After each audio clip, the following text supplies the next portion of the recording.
Buenas tardes, damas y caballeros. Gracias por invitarme hoy. That's it. That's all of my Spanish. Except for I can order a beer, una cerveza, por favor. So thank you so much for indulging the fact that I cannot speak Spanish hardly at all. But I have put my slides in Spanish to help you a little bit. So thank you for having me very much. And I'm glad to be here today. This is actually going to be, I hope, informative and fun because it is, to me, the intersection of a couple of passions.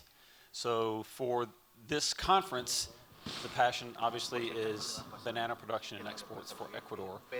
For me, my passion, my lifelong passion as an adult has been the space industry. I spent 32 years in the United States Air Force in its space missions that eventually graduated into the United States Space Force, but I've also been doing commercial space operations activities for a few years now.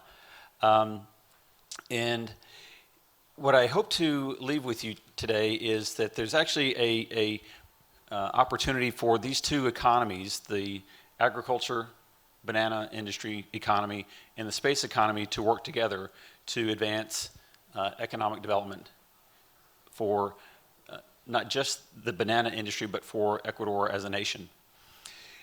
So I'll start with, here we go, yes. Start with this slide here. And across the middle should be familiar to you. This is a very simplified example of just the market life cycle for the banana industry, starting on the very far left with the rhizomes, then being planted out and growing, harvested, being shipped to around the world, and then you end up with a consumer on the other end. And I'll offer that for many years, space technology has been involved in the life cycle, whether you realized it or not. Here in this panel, if you can see it very well, that is a picture from the International Space Station. So plant science has been part of the International Space Station for a long time. How to grow disease-resistant plants, how to research diseases affecting plants, etc. So that has been part of the space industry for a long time. Next would be Earth observation and land use. Of course, just the very nature of farming and the amount of water and fertilizers and chemicals that are used in farming, that is a very typical application with land use through space. The environmental monitoring aspect of it for the growth part, not only just to see if there are storms or droughts approaching that will affect the crops, but also delivery of product to market and on to consumers. Then finally, you have the logistics side, where the monitoring of the goods from the time they are harvested to the time they get to the consumer, all of that has had some degree of space technology wrapped in it for several years now. I would offer, though, that the global space market, though, is shifting, and this shift is going to create opportunities that could affect how you view your pricing strategies, how you view costs that are being passed on to you, and how you manage the risks that are intrinsic in any business activity. So this is just a very brief overview of the global trends in the space economy.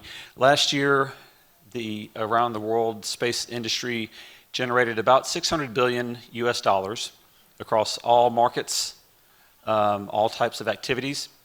And that dollar value is anticipated to grow to, depending on which resource you look at, up to about $1.8 trillion US by the mid-2030s. So from 600 billion last year, more than doubling actually tripling over the next few years. And while it's easy to think that all of this growth might be in things like rockets, because they're fun to watch take off, satellites, which are neat to build and see them do their activity, what a lot of people don't realize, though, is that a large percentage of the growth is actually going to be in non-space activities. These are existing markets that will have growth that is brought on by the advent of new data systems coming from space, new technology being put to use from space. and creation of applications that today don't exist because of the richness of the space data that is about to enter the marketplace. I highlight here 3 examples of what I mean by this.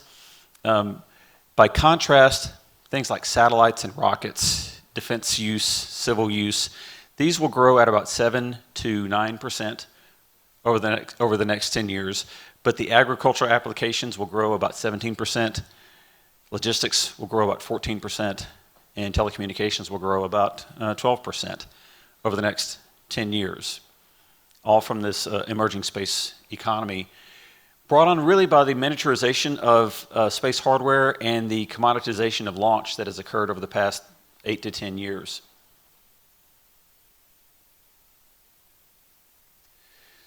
So the next piece that I will discuss here is a couple of examples of the technology trends, help you understand how this growth from 600 billion to 1.8 trillion is going to occur. It's going to be in many places, but there are 3 or 4 key areas that will apply to the banana industry where you might be able to find use. So this is a very high-level summary of some activities that you might find interesting. The first place is in Earth observation.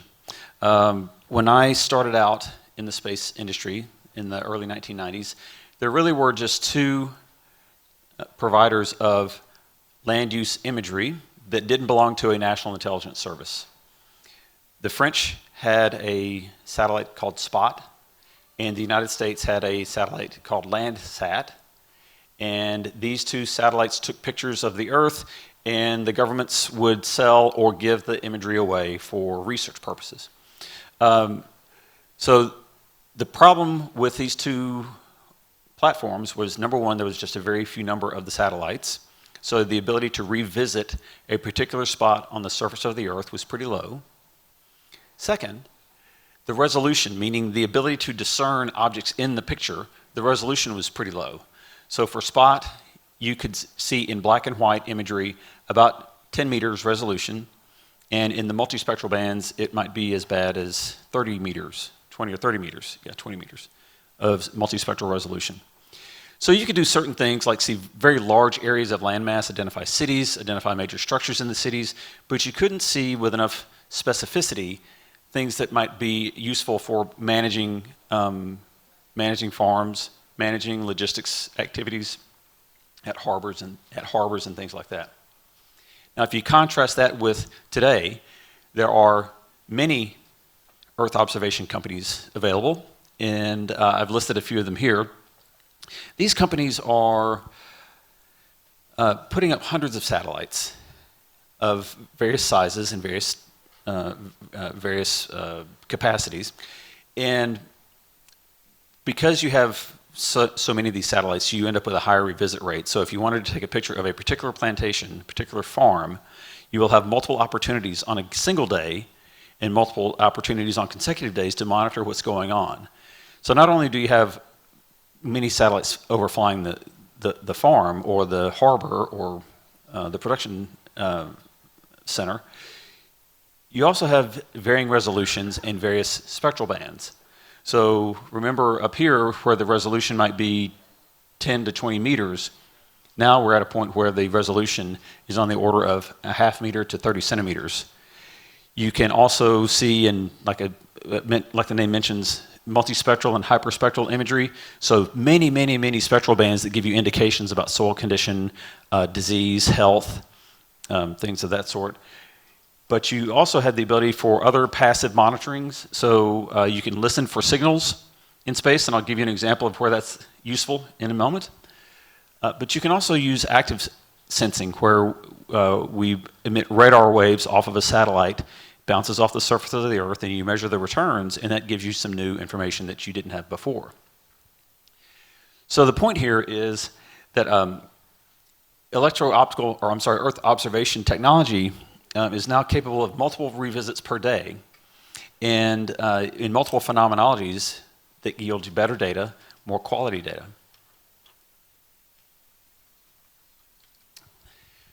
That's Earth observation technology. The second piece that I want to highlight for you is telecommunications.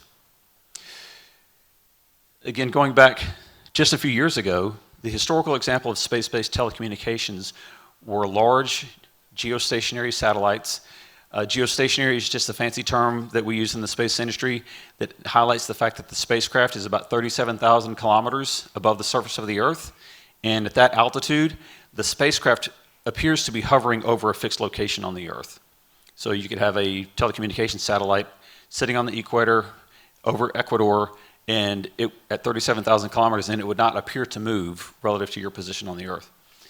The satellites that we put at that location really were built for large-scale data movement, things that might be used for broadcast television, might be used by governments, international communication, things of that nature. So they were very effective for bulk data movement, but it was not very effective for what you might use in modern applications where latency, the time interval between transmit and receive, is too great. So think about your home internet service. Years ago, you might hit send on your computer, and it might feel like it takes a long time for you to get a response back. That's what latency is, from the action to the response. That's one type of latency. So the latency between sending and receiving a piece of data off of a geostationary satellite may be as much as half a second. And the infrastructure costs to put one of these systems in, like at a factory or a production location on a farm, was pretty cost prohibitive. But now, through companies like SpaceX's Starlink or Amazon's Kuiper system that is being fielded right now, plus others around the world, telecommunications is becoming much more prolific through space, much more internet-like, and very affordable. Now you'll have thousands of these satellites. SpaceX's Starlink will be on the order of, I believe it was 30,000 is the last number that I saw, 30,000, maybe 40,000 satellites in total. Kuiper's will be along the same size, number of spacecraft. But for that number, you will end up with internet-like service in the megabits per second data rate right now, eventually growing into the gigabit data rates eventually. And the price point is very low. So you can implement this at home for $100 US, a few hundred US. You can implement it at scale at a farm in a production facility for a few $100s more. The last piece of technology that I want to highlight for you is not exactly a piece of space technology, but space is an enabler of a lot of this technology that I'm going to highlight. It's actually 3 different pieces. This application of low Earth, high number of communication satellites that are giving you internet-like capability, we refer to that in the industry as non-terrestrial networks. What that really means is to use a cell phone, you have a cell tower, lots of cell towers. Think of Guayaquil here, hundreds, if not maybe 1,000 or more cell phone towers in the city. As you head out into the country areas, the number of towers get fewer and fewer, and that's why your cell phone service drops off. Well, here, non-terrestrial networks just highlights the fact that a lot of the internet traffic and eventually cell phone type data traffic will move into space onto a non-terrestrial network. As I mentioned just a second ago about the non-terrestrial network and its ability to give you internet-like service, one of the most interesting aspects of it is eventually your cell phone itself will become the satellite receiver. In the United States today, I use T-Mobile as my cell phone provider. I have an option to upgrade my service to include satellite connectivity. Now, it's not going to give me broadband or streaming, but it will give me text and low data rate connections across a satellite. Eventually, it will move to voice, and then a few years from now, it will give you some degree of streaming service. So that's the direct-to-device model. So I use cell phones as the example, but you can use direct-to-device in a lot of cases. Then finally, the last piece of technology is Internet of Things.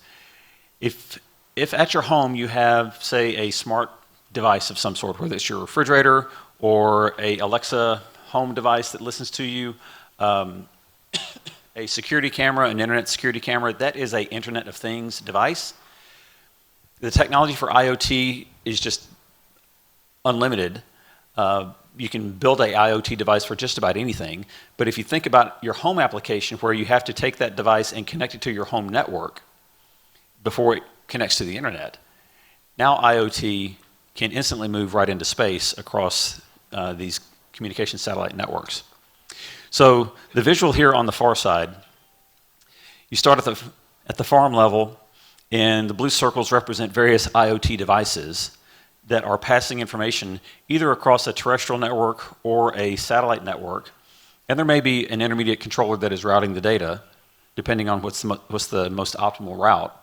But then it goes across a space layer where there may be in-space compute, in-space artificial intelligence, and applications like that that then process the data to give meaningful information that then gets passed back down to something like a control center or direct to a device to a field worker or a field superintendent to see what's going on at the farm.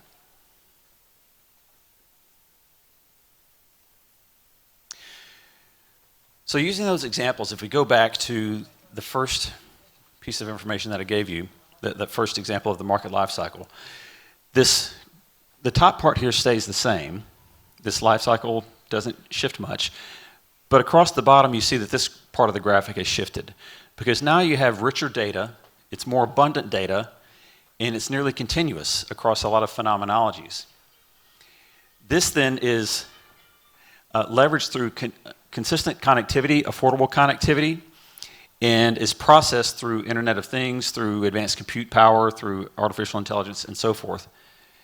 Now, while these are shown in distinct boxes, realize that it's kind of a continuous flow across. These aren't really distinct areas; they all work together simultaneously to create the application. And speaking of applications, I'll just walk you through a couple of samples of what is possible with this convergence here. So at the farm, at the plantation, we've always had some degree of Earth monitoring, but now it gets more precise and it gets deeper and richer. So these types of things could be like disease detection. The last session was all about disease mitigation in Africa. But disease detection, soil condition monitoring, whether it's moisture content or the presence or absence of key minerals or organics in the soil, precision irrigation, weather activities, all of this becomes much richer and much more consistent through the advent of the Earth observation technology that I mentioned earlier. With Internet of Things and precision navigation applications, things such as control of your consumables at the production location become much richer. Things like fuel use, chemicals use, how you apply your chemicals, etc., become more controllable. When I arrived at the airport last night, I found it interesting that one of the displays in the airport had a UAV. In the video in there was doing pesticide applications. They're on display here in the trade show hall. But that's, instead of having a manned crop duster, you now can do it with remote technology completely. Program it out, monitor the consumables that are being produced, and precisely apply the fertilizer or pesticide as you need it. Another application, though, is something that you might not have thought about, and this is a bit of an extension off of how you do home security systems.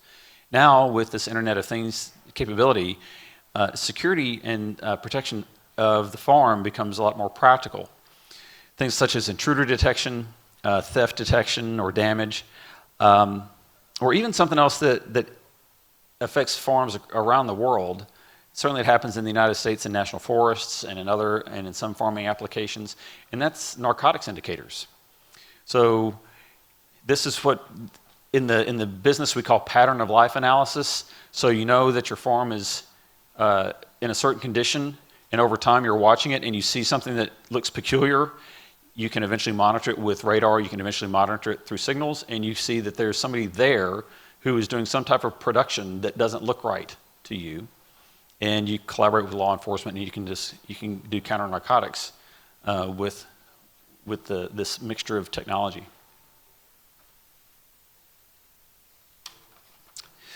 A second application, this is one of my favorites here, is how you work with the state, local, and national government to do resource management and compliance enforcement. A couple of years ago, this image here on the left, NASA flew a particular science platform that measured methane emissions. And what they did afterwards is, what NASA did afterwards is publish the 25 worst methane emitters in the world, factories that were out of compliance with their regulations, and so much so that NASA decided to call them out and embarrass them publicly. On the far side is the Amazon basin. This is illegal gold mining in the Amazon, which is easily to detect, not only from just the scarring, the visual scarring, but you can monitor chemicals and see evidence of the chemical reactants that are used to extract gold from the ore. But this one in the middle is one of my favorites. It's a really powerful illustration of how you can monitor for signals and use radar technology to detect economic intrusion, I'll say it that way. So in this case here, this is the Galapagos Islands here. The blue circle represents the economic exclusion zone that is around the Galapagos Islands to protect for fishing and environmental protection in general. The white dots here represent Chinese fishing vessels, and you can see that the vast majority of these vessels are outside of the economic exclusion zone in international waters. But there is a fraction of these, and now they're highlighted here in red, that are inside the exclusion zone conducting illegal fishing. So through the space technology, you can not only you can see that there are ships, but you can detect precisely where they are, and that you've got basically fish pirates stealing natural resources. The last piece I think that no, this is the next to last piece. The next application, though, is reimagining your supply chain. So now, because with the advent of the proliferated satellite communications technology and the Internet of Things technology, you can reimagine your supply chain from the beginning to end. And in this case, how much different would your business model be if you have continuous, precise information about your product, your supplies coming in, and your product going out all the way to the consumer level? Things such as, temperature has always been an interesting item. Indicators of spoilage, indications of moving and not moving are valuable at certain times in the supply chain. If something has been dropped and there's a G-force shock, there's a shock to this from being dropped. If it's turned over on its side, all these pieces and parts are nuggets of information that are valuable to your supply chain process. And it affects how you pay, it affects the bottom line of your business as a result. So on the business side, this is my last point. So the examples that I've given so far tended to fall on the operations and production side of a business. I want you to pause for a moment and think about the business side of the business, all the back-end activities that go on at a headquarters, and think through how your company sets price, absorbs costs, and how it manages risk. That's a lot of what goes on in the business, the corporate back shops. And these things can be, these can manifest themselves in how commodities are priced in the market, how contracts are written, how insurance premiums are set, how you go out and finance loans and capital investments in an organization, in a company, and your taxes. So, your business revenues and expenses are based on future uncertainty. And so if that uncertainty sphere is collapsed because you have better knowledge, more continuous knowledge about what's going on with your product, think about how that can affect the bottom line of your company, the profitability of the company. So as I start to wrap up here, I want to leave with just a few thoughts. the space technology and data are becoming increasingly available and increasingly affordable. And because of that, all aspects of your business cycle are going to be impacted. So the way you evaluate your costs, your revenue, your risks, and your customer value, if you go back and take a look at those and consider how this technology, this new population of data can be used, you might be able to uncover opportunities that affect the profitability of your company. But the last piece I'll leave you with is that successful incorporation of this technology is like any other technology that gets brought into any company. You'll have early adopters and you'll have people who resist. You'll have people in the middle. So bringing on technology like this is like any other. It's just going to take a collaborative approach inside a business to bring this to fruition. So I realize that I think, the last speaker of the day. You probably have an appointment at the bar or at a restaurant, and that's okay.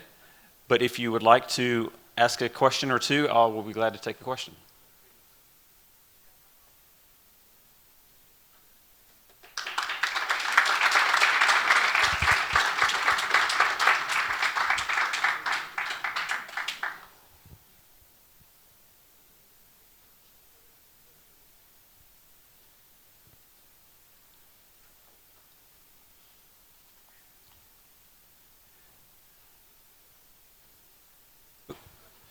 I think that's it. Thank you very much. No, Absolutely. We have a little space for questions. Sure, absolutely. Muchas gracias. Un fuerte aplauso para Damon, por favor. Vamos a abrir un pequeño espacio para las preguntas que tengamos, ¿ok? Dado que Damon no tiene un traductor en este momento, vamos a apoyarnos en Agustín. Por favor, darle las preguntas a Agustín. Agustín va a hacer las preguntas en inglés y Damon, you will answer. Aquí tenemos una pregunta que nos la han formulado justamente en inglés y dice: Is satellite monitoring in farms that is used for detecting nutrition deficiency based on leaf color spectrum is equally accurate as doing leaf or soil analysis in labs? Agustín, tradúcelo para que el resto también sepa.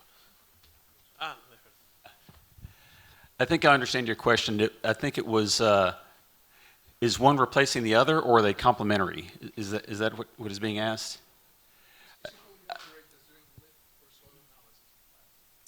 I would say that as you start with the implementation of a technology like this, you would have a test and control phase. So let's just pretend for a moment that you wanted to use Earth observation to monitor your soil conditions, the presence or absence of fertilizers, organics, diseases, etc.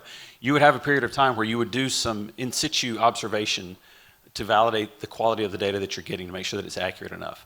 And meanwhile, if you were to implement it, over time you would still want to have quality checks periodically. So I would say that it doesn't 100% displace what you used to do. It just changes the way that you do your live in situ observations. Thanks. Tenemos una segunda pregunta. There is another question. Okay. It says, this technology, satellite technology, is different actually from the actual technology that is normally used, like aerial or remote technology that here is used in Ecuador. It will be costly to assume this satellite technology, okay? And how much time will it take to make this change, implementing this satellite technology? Yes, so the question is about cost and scale of implementation. So I'll answer that question with a personal story. I live in the southern United States. My family on my side and my wife's side were farmers. My wife's uncle was a cotton farmer, so not a very large cotton farm. So I understand the question that there is a tipping point between where is this applicable and where's the farm so small that it becomes still remains cost effective to use aerial surveillance, aerial imaging, etc. My hypothesis is that today, that tipping point is high. That the cost of satellite imagery might be, I'll use the number $1,000 for a 10-mile by 10-mile scene. Over time, that price point is going to drop by an order of magnitude or more. So the price point for an equivalent space is going to drop. But it still remains a point that you know your farm, you know your plantation much better than I do, and you know where that tipping point is going to exist. My belief is that the price point per scene is dropping at a rate that barrier is going to drop along with it. How much will it take? How long? Yeah, how long? I would say it depends on the type of imagery. Today, if you're looking for just simple electro-optical, basically visual class imagery, you can buy those scenes for very, very inexpensive. Planet and Black Sky have a very vibrant commercial market for those scenes. The real discriminating factor on image price is whether or not you need, like if you need a picture tomorrow and it can only be tomorrow, you're going to pay a premium for that product. In some cases, you might be able to live with data that is a day old, a week old, a month old. If there's a data set that doesn't have to be just as instantaneous, you can afford, the price point on that data is different than if you need something at a very specific date and time, and only that specific image will do. Okay, Mr. Feldman, thanks for answering the questions. Yes. Thank you, Damon Feldmann, for sharing your knowledge and experience with us today at Banana Time 2025. Your insights have been incredibly valuable.